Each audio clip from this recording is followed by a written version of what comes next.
दुनिया के सबसे अनप्रिडिक्टेबल नेता डोनाल्ड ट्रंप ने एक बार फिर साबित कर दिया है कि राजनीति में यश अपना होता है और अपयश दूसरों का।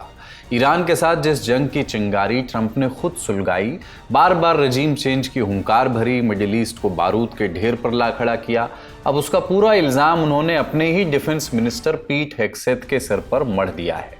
And then unfortunately I called Pete, I called General Kane, I called a lot of our great people. We have great people, and I said, let's talk. We got a problem in the Middle East. We have a country known as Iran that for 47 years has been just a purveyor of terror, and they're very close to having a nuclear weapon. We can keep going and get that 50,000 up to 55 and 60 is no end, or we can take a stop and make a little journey into the Middle East and eliminate a big problem. And Pete, I think you were the first one to speak up, and you said, let's do it, because you can't let them have a nuclear weapon. यानी कल तक जो Trump Iran पर हमले को अपनी ताकत दिखा रहे थे, बता रहे थे, आज जब ग्लोबल ऑयल मार्केट और फाइनेंशियल क्राइसिस का दबाव बढ़ा उन पर, तो उन्होंने बड़ी सफाई से कह दिया कि ये तो इन लोगों का आइडिया था। यही वो शख्स हैं जिन्होंने सिर्फ 3 दिन पहले कहा था कि जब आप सामने वाले को पूरी तरह ख़त्म कर रहे हों तब सीज़ फायर नहीं करते। वही शख्स जिन्होंने 20 मार्च को पूरे ठाठ से कहा था कि मुझे लगता है कि हम जीत गए हैं, लेकिन 23 मार्च आते आते उन्होंने ही अपने तथाकथित डिपार्टमेंट ऑफ वॉर को आदेश दे दिया कि अगले 5 दिन तक सारे हमले रोक दिए जाएं। ट्रंप के इस यू टर्न की वजह क्या थी? क्या ईरान जंग रोकने के लिए तैयार होगा? क्या इजराइल अमेरिका को ऐसा करने देगा? और इस पूरे वाद विवाद में पाकिस्तान कैसे फायदा उठाने की कोशिश कर रहा है? नमस्ते, अपन है कुलदीप और आप देख रहे हैं लल्लन टॉप का अंतर्राष्ट्रीय प्रसंगों से जुड़ा रोजाना का कार्यक्रम दुनियादारी। Brought to you by Candid and Rajnikantha. Candid dusting powder, 4 skin problems का एक expert solution. Candid dusting powder, हटा खुजली, लगा कैंडिड। अमेरिका और ईरान के बीच इतनी बार बातचीत शुरू होकर के टूट चुकी है कि इस बार जब ट्रंप ने कहा कि बहुत अच्छी बातचीत चल रही है तो यकीन कर पाना थोड़ा मुश्किल हो गया है। ऊपर से ईरान ने साफ कह दिया है कि कोई बातचीत नहीं हो रही है। फिर भी एयरफोर्स 1 के पास खड़े होकर के ट्रंप ने इस अचानक आई नरमी को ऐसे पेश किया जैसे ये अमेरिका की सख्त चेतावनी का नतीजा हो। जब ट्रंप से पूछा गया कि ईरान में किससे बात हो रही है तो उन्होंने घुमा फिरा करके जवाब दिया। हम उनके एक बड़े नेता से बात कर रहे हैं, भूलिए मत, हमने उनकी पूरी लीडरशिप को ख़त्म कर दिया है। अब हम एक ऐसे व्यक्ति से डील कर रहे हैं जो बेहद सम्मानित हैं। हालांकि बातचीत थोड़ी मुश्किल है क्योंकि उनके अन्य टॉप लीडर मारे जा चुके हैं। सुप्रीम लीडर से बात नहीं हो पा रही है। वैसे तो नए सुप्रीम लीडर अब तक सामने भी नहीं आए हैं, जो पूर्व सुप्रीम लीडर के बेटे हैं। किसी को उनके बारे में कुछ नहीं पता। बीच बीच में उनके बयान पढ़कर सुनाए जाते हैं, लेकिन हमें नहीं पता कि वो जिंदा भी हैं या नहीं। हर बार की तरह इस बार भी बातचीत को ट्रंप के दामाद जेरेड कुशनर और एनवॉय स्टीव विटकॉफ लीड कर रहे हैं। जब ट्रंप से पूछा गया कि डील कैसी होगी तो इस पर भी उनकी बात साफ नहीं थी। कहा कि ईरान के पास न्यूक्लियर हथियार नहीं होंगे, लेकिन हॉर्मुज स्ट्रेट के कंट्रोल को लेकर के वो थोड़ा कंफ्यूज नजर आए। हम इसे साथ में मिलकर कंट्रोल करेंगे, शायद मैं या फिर मैं और आयतुल्ला, जो भी आयतुल्ला होगा। डोनाल्ड ट्रंप जिस व्यक्ति से बातचीत की बात कह रहे हैं ईरान में, उनका नाम है मोहम्मद बाकिर गालिबाफ, जो ईरान की संसद के स्पीकर हैं। वो पहले Islamic revolutionary guards core IRGC के कमांडर रह चुके हैं, लेकिन गालिबाफ ने पहले ही इनकार कर दिया है कि वो या ईरान सरकार का कोई भी व्यक्ति अमेरिका से बात कर रहा है। उन्होंने कहा कि ट्रंप ये सब इसलिए कर रहे हैं ताकि हॉर्मुज की खाड़ी को बंद होने से जो आर्थिक नुकसान हो रहा है उसे संभाला जा सके। उन्होंने साफ कहा कि अमेरिका के साथ कोई बातचीत नहीं हुई है और ये फर्जी खबरें मार्केट और तेल की कीमतों को प्रभावित करने के लिए फैलाई जा रही हैं ताकि अमेरिका और इजराइल जिस मुश्किल में फंसे हैं उससे निकल सकें। अमेरिकी अखबार न्यूयॉर्क टाइम्स के मुताबिक ईरानी अधिकारियों ने बताया कि पिछले कुछ दिनों में जो भी मैसेजेस आए गए हैं, चाहे बिचौलियों के जरिए आए हों चाहे सीधे, सिर्फ ये समझने के लिए थे कि तनाव कैसे कम किया जाए ताकि हालात और न बिगड़ें, खासकर ऊर्जा से जुड़ी जगहों पर हमले ना हो।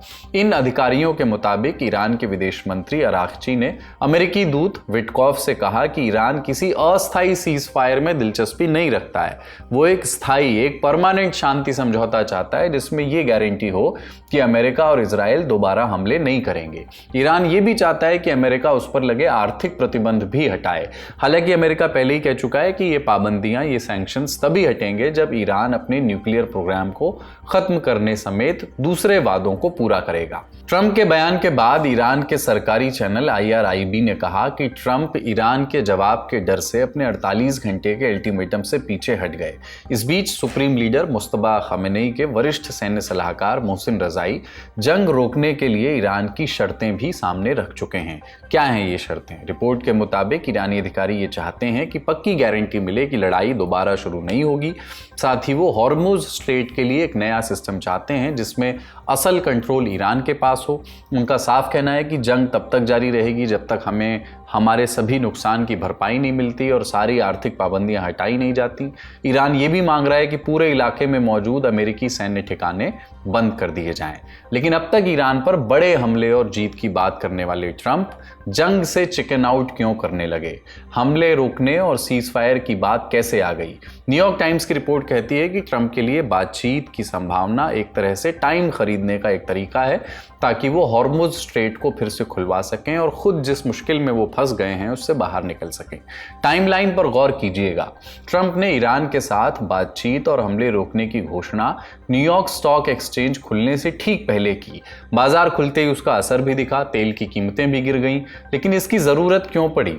21 मार्च की रात उन्होंने ये साफ धमकी दी थी कि अगर 48 घंटे के अंदर ईरान ने स्ट्रेट नहीं खोला तो अमेरिका ईरान के पावर प्लांट्स को पूरी तरह तबाह कर देगा। लेकिन जैसे ही ये धमकी दी गई, ये भी साफ हो गया कि अगर अमेरिका ने ईरान की बिजली व्यवस्था पर हमला किया तो जवाबी कार्रवाई खाड़ी के उन देशों पर हो सकती है जो पहले से ही इस जंग को फैलने से रोकने की कोशिश कर रहे हैं। अगर ट्रंप अपनी धमकी से पीछे हटते हैं तो इससे ईरान के सामने कमजोर पड़ने का मैसेज जाएगा। इधर ट्रंप के ऊपर आर्थिक मोर्चे पर दबाव बढ़ता जा रहा था। जंग का असर पूरी दुनिया पर पड़ ही रहा है। फरवरी के आखिर से अब तक तेल और गैस की कीमतें 40% तक बढ़ चुकी हैं। इंटरनेशनल एनर्जी एजेंसी IAEA के प्रमुख के मुताबिक ये संकट 1973 और 1979 के ऑयल क्राइसिस से भी बड़ा हो चुका है। तो क्या ये सिर्फ आर्थिक दबाव को कम करने की एक कोशिश थी? क्या ट्रंप वाकई ईरान के साथ एक डील कर पाएंगे? एक्सपर्ट से पूछा। देखिए, प्रेसिडेंट ट्रंप ने बोला है कि वो 5 दिन के लिए उन्होंने जो ईरान के पावर प्लांट्स वगैरह के ऊपर और क्रिटिकल इंफ्रास्ट्रक्चर के ऊपर अटैक करने की बात थी, उसको रोका है 5 दिन के लिए। उनके हिसाब से बातचीत हुई है और काफी हद तक वो सक्सेसफुल है। लेकिन ईरान ने ये कहा है कि हमारी तो कोई बात ही नहीं हुई है, या जो भी बात हुई है वो इनडायरेक्ट हुई है, डायरेक्ट बात तो कोई है नहीं। सुनने में ये आया है कि पाकिस्तान में मीटिंग होगी जिसमें वहाँ के स्पीकर हैं या स्टीव विटकॉफ अमेरिका के, जारेद कुशनर या JD वांस, वो लोग भी आ सकते हैं।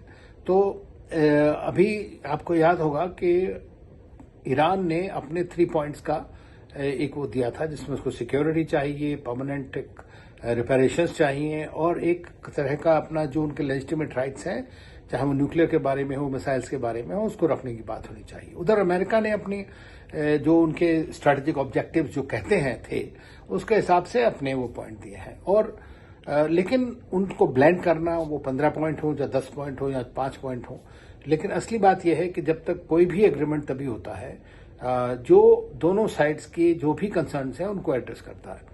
तो अभी ऐसा लगता नहीं है मुझे, लेकिन हाँ, बातचीत होने में आवश्यकता है।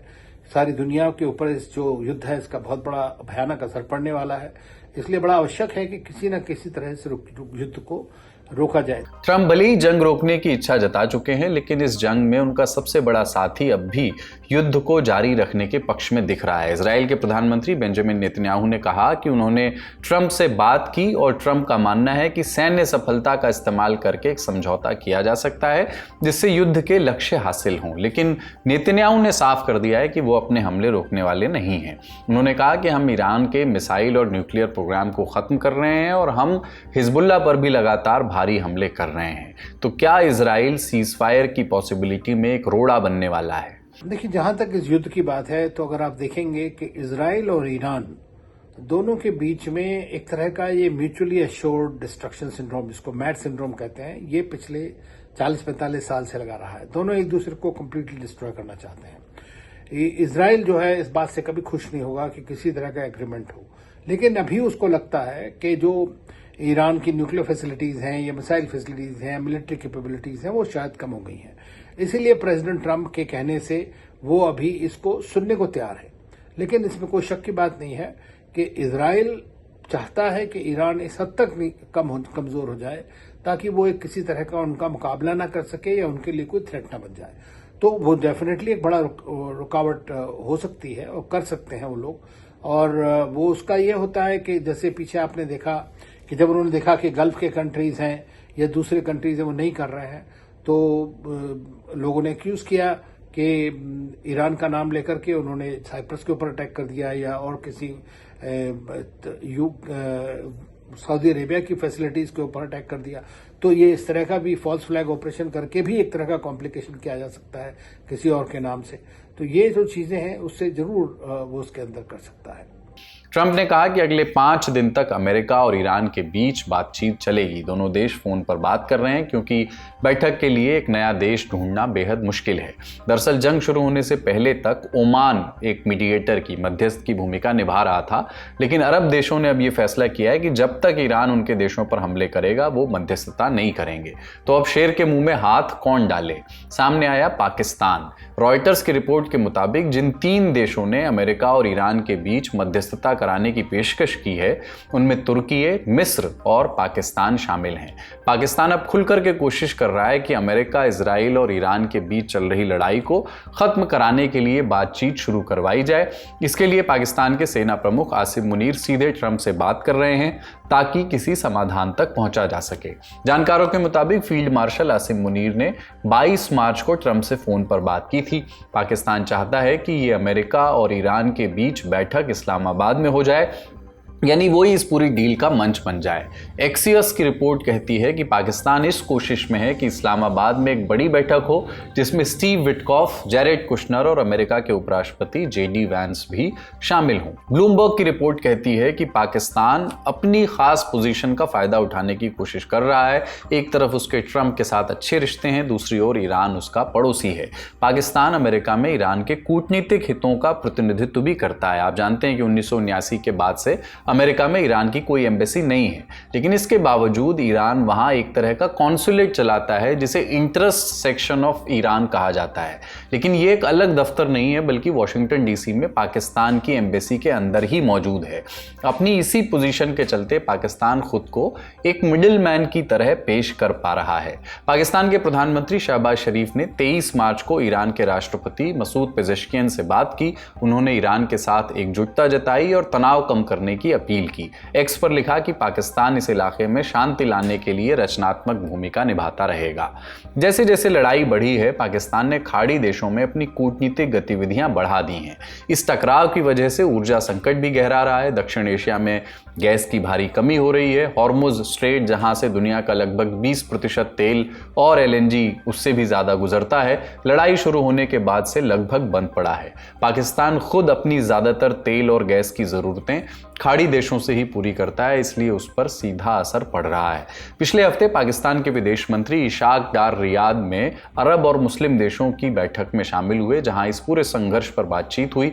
पाकिस्तान ने कोशिश की कि संयुक्त बयान ऐसा हो जिसमें ईरान और खाड़ी देशों के बीच तनाव और ना बढ़े, खासकर तब जब ईरान ने सऊदी अरब और यूएई जैसे देशों पर जवाबी हमले किए थे। आसिम मुनीर ने सऊदी अरब के साथ भी इस मुद्दे पर कई बार बातचीत की है। वो और शहबाज शरीफ 12 मार्च को जेद्दा गए थे। वहां उन्होंने क्राउन प्रिंस मोहम्मद बिन सलमान से मुलाकात की थी। उससे एक दिन पहले ही शरीफ ने ईरान के राष्ट्रपति से भी बात की थी। मुनीर ने मार्च की शुरुआत में सऊदी रक्षा मंत्री से मुलाकात की थी। लेकिन खुद अफगानिस्तान के साथ लड़ाई में फंसे पाकिस्तान को अमेरिका और ईरान के पचड़े में पड़ने की जरूरत क्यों हो गई, और क्या वाकई पाकिस्तान ये काबिलियत रखता है कि वो इस जंग में मध्यस्थता करके इसे रुकवा सके? एक्सपर्ट से हमने पूछा। लेकिन ईरान अभी तक पाकिस्तान को काफी हद तक ऑयल और गैस सप्लाई करता रहा है और बड़े सस्ते दामों में करता रहा है। तो अमेरिका जो है वो भी पाकिस्तान के साथ रिश्ते उसके अच्छे हैं इस वक्त में, खासतौर से जनरल आसिम मुनीर के और प्रेसिडेंट ट्रंप के।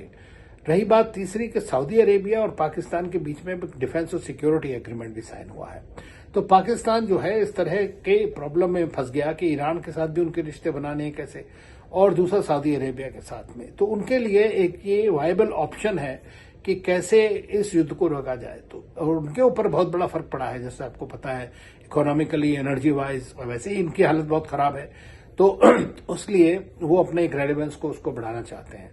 तो अफगानिस्तान का जो युद्ध है वो तो उनका चलता रहेगा, उसमें समस्या होती रहेगी, लेकिन साथ साथ वो अपने आप को एक हेफ्ट देना चाहते हैं, डिप्लोमेटिक हेफ्ट, और ये बात कही जा रही है कि शायद है कि पाकिस्तान में शायद इनका कुछ नेगोशिएशंस हो। बड़ी खबर यहीं तक, अब सुर्खियों की बारी।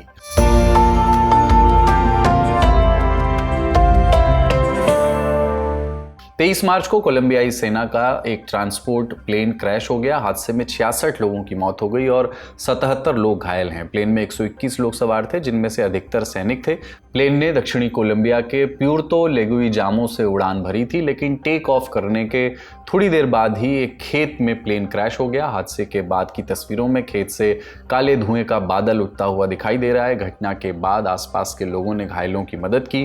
बाद में सेना की दूसरी टीमें पहुंची और आग पर काबू पाया गया। कोलंबिया के राष्ट्रपति गुस्तावो पेत्रो ने घटना पर दुख जताया। कोलंबिया के एयरफोर्स के कमांडर कार्लोस फर्नांडो सिल्वा के मुताबिक हादसे का असली कारण फिलहाल पता नहीं चल पाया है। उन्होंने आशंका जताई है कि प्लेन में कोई तकनीकी खामी की वजह से यह हादसा हुआ होगा।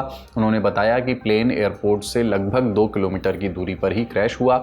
ये एक हरक्यूलिस C-130 विमान था, जिसे अमेरिकी कंपनी लॉकहीड मार्टिन ने बनाया था। कंपनी का कहना है कि वो इस घटना की जांच में कोलंबिया सरकार की पूरी मदद करेंगे।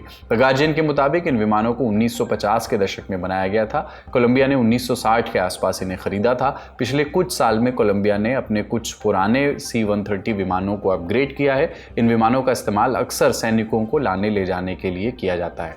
अगली खबर, यूरोपियन यूनियन और ऑस्ट्रेलिया के बीच फ्री ट्रेड एग्रीमेंट हो गया है। दोनों के बीच 8 साल से इस डील पर बातचीत चल रही थी। आखिरकार 24 मार्च को समझौते पर दस्तखत हो गए। इस दौरान EU की अध्यक्ष अर्सुला वॉन डेर लेयन और ऑस्ट्रेलिया के प्रधानमंत्री एंथनी अल्बनीज मौजूद थे। समझौते के तहत दोनों पक्ष आपसी ट्रेड में टैरिफ हटाएंगे। इसके बाद ऑस्ट्रेलिया की वाइन, फल सब्जियां, ऑलिव ऑयल, सी फूड और डेयरी जैसे प्रोडक्ट्स पर से EU टैरिफ हटाएगा। वहीं ऑस्ट्रेलिया में मिलने वाले European wine, spirit, biscuit, chocolate और पास्ता सस्ते हो जाएंगे। दोनों पक्षों ने डिफेंस और क्रिटिकल मिनरल जैसे अहम क्षेत्रों में भी सहयोग बढ़ाने पर सहमति जताई। EU और ऑस्ट्रेलिया दोनों ने इस डील को विन विन सिचुएशन बताया, यानी ऐसी डील जिससे दोनों को फायदा होगा। डील फाइनल होने के बाद अर्सुला वॉन डेर लेयन ने कहा कि आज बड़े बड़े देश टैरिफ का इस्तेमाल दबाव बनाने के लिए करते हैं, सप्लाई चेन की कमजोरियों का फायदा उठाते हैं। ऐसे समय में ये डील ऑस्ट्रेलिया और EU को मजबूती देगी, यानी उनका इशारा सीधे अमेरिका और चीन की ओर था। याद दिला दें कि हाल ही में जनवरी में EU ने भारत के साथ भी ट्रेड डील की थी। सालों तक चली लंबी बातचीत के बाद 26 जनवरी को अर्सुला वॉन डेर लेयन की भारत यात्रा के दौरान इस डील की घोषणा की गई थी। सुर्खियों में इतना ही। दिन भर की अन्य खबरों के लिए चलते हैं न्यूज रूम। अमेरिका और ईरान के बीच समझौते पर बातचीत के कयास के बीच एक नया अपडेट आया है। भारत में अमेरिका के राजदूत सर्जियो गोर ने बताया कि 24 मार्च को अमेरिकी राष्ट्रपति डोनाल्ड ट्रंप और प्रधानमंत्री नरेंद्र मोदी ने फोन पर बात की है। जंग शुरू होने के बाद ये पहली बार है जब इन दोनों नेताओं के बीच बात हुई है। इस दौरान उन्होंने मिडिल ईस्ट की टेंशन और स्ट्रेट ऑफ हॉर्मुज को खुला रखने पर चर्चा की।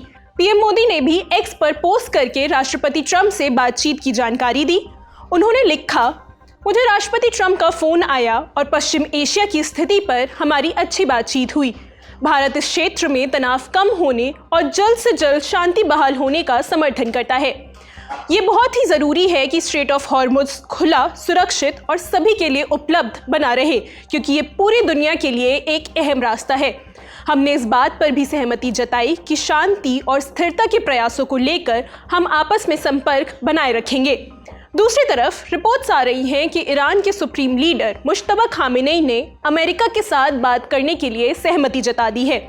ईरान के विदेश मंत्री अब्बास अरागची ने अमेरिकी एनवॉय स्टीव विटकॉफ को बताया कि नए सुप्रीम लीडर ने बात करने की इजाज़त दे दी है। उनका कहना है कि अगर ईरान की शर्तें पूरी होती हैं तो वो जंग जल्द खत्म करने के लिए तैयार हैं। जाते जाते एक जरूरी सूचना, ललन टॉप आपके लिए लेकर आया है एक दिलचस्प सीरीज जिसका नाम है बिग बंग स्टोरी। इस सीरीज में बंगाल की वो 8 कहानियां होंगी जिन्होंने इस प्रदेश को पश्चिम बंगाल बनाया, चाहे वो नक्सलबाड़ी का आंदोलन हो, कलकत्ता के दंगे हों, लेफ्ट का उभार हो या फिर ममता बनर्जी के हाथों लेफ्ट का धराशायी होना, सब कुछ सारी कहानी आपको बताएंगे। तो देखिएगा बिग बंग स्टोरी। हर बुधवार और शुक्रवार शाम 5 बजे उसके नए एपिसोड ललन टॉप के यूट्यूब चैनल पर आपको मिलेंगे। दुनियादारी आज का यहीं तक। अपना और अपनों का ख्याल रखिए, देखते रहिए दी ललन टॉप। शुक्रिया, शुभ रात्रि।